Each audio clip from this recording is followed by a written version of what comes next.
প্রতিদিনকার মতো আমি আর আমার বন্ধু রাস্তার পাশে বসে রয়েছি। হঠাৎ দেখি তিনটো মিয়া আঙ্গর সামনে দিয়ে যাইতেছে। তিনটো মিয়ার ভিতরে একটা মিয়ার চুলগুলা অনেক সুন্দর আর লম্বা, কিন্তু চেহারাও তো ভালো না।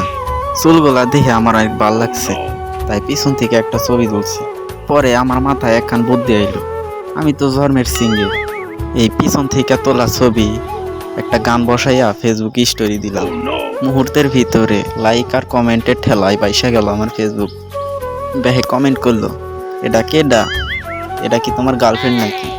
তাদের মুখে আমার এই কথা শুনে অনেক ভালো লাগলো। আমার গার্লফ্রেন্ড নাই তো কি হয়েছে, তারা তো মনে করে যে আমার গার্লফ্রেন্ড আছে। তাদেরকে তো আর আমি বুঝাইতে পারি না আমার এই চেহারা মার্কেটে চলে না। আপনারা হয়তো ভাবতেছেন এইগুলো আমার বানাই না কথা, এইগুলা প্রমাণ আমার কাছে আছে, কিন্তু আমি দেখামো না। তো সবাই ভালো থাকেন, দেখা হবে নেক্সট কোন স্টোরিতে। আল্লাহ হাফেজ।